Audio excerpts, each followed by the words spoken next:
I can still remember the day like it was yesterday. The horror, the sadness, the complete betrayal. I could still remember.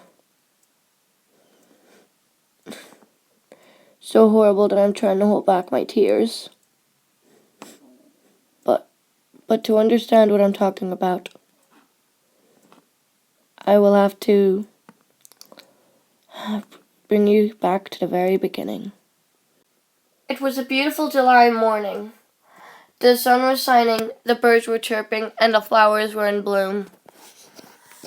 Me and my wife Emily were having a lot of fun as we were celebrating our 7th year anniversary with our 2 daughters, Tilly and Agnes. Even if they were only babies, and we were okay with the fact that we could play with them.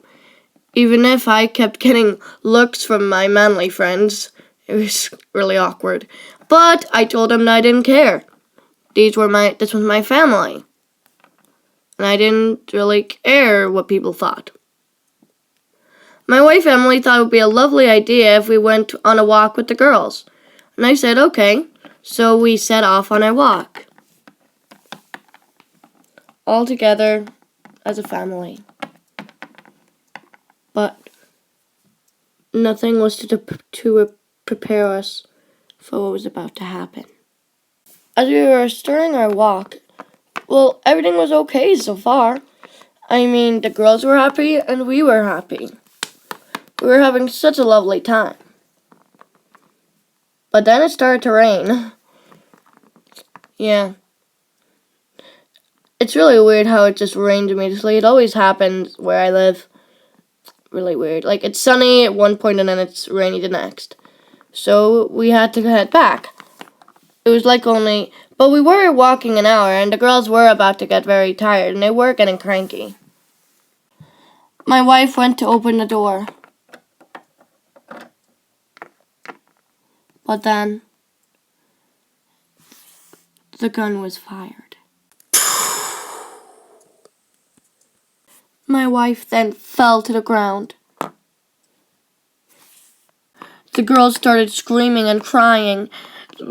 Didn't know what was going on, since they couldn't process their minds what was going on. I immediately ran to Emily to check if she was okay.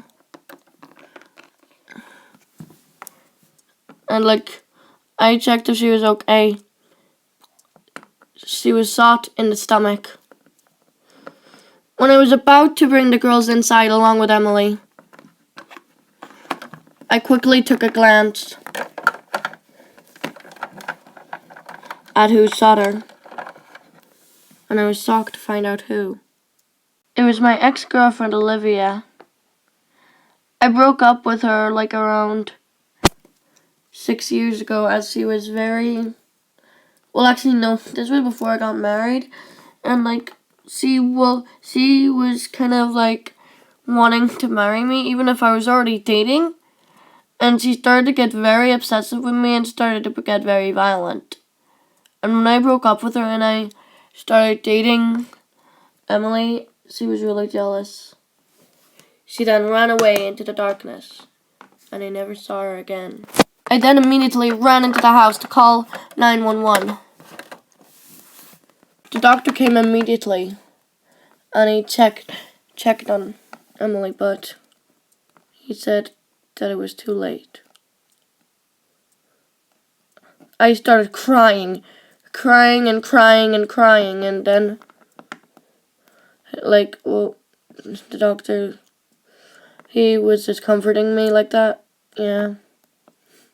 I was really upset about what happened to poor Emily. I didn't know what to tell the girls. They were still confused. Well, they were only 1 year old. They couldn't understand anything. Well, technically, Agnes was 1 year old and Tilly was 2, so I went to them.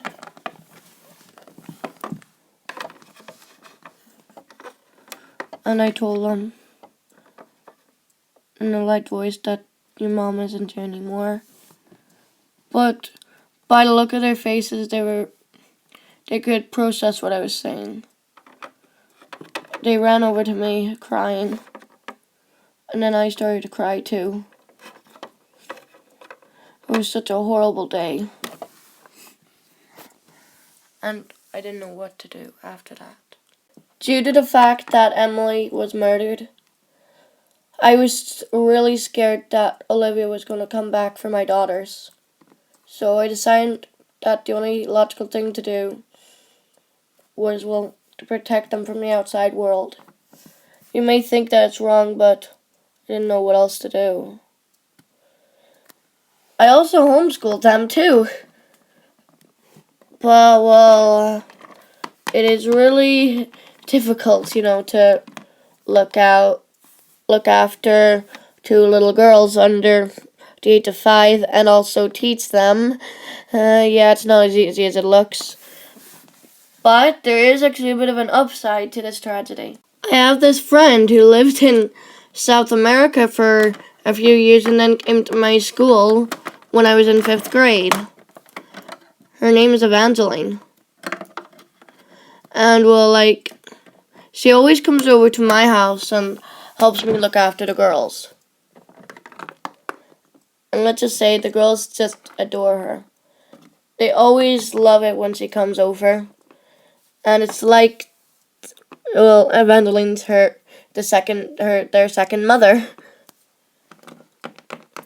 We always have a lot of fun together when Evangeline's around us. She's, a little bit wacko in the head. She always does these crazy things. And she always plays with the girls. And it's really, really cute and sweet. But I knew that one day Olivia was going to return and take her revenge even further. I am really worried about when that day is going to come. I just don't want it to come. I just don't.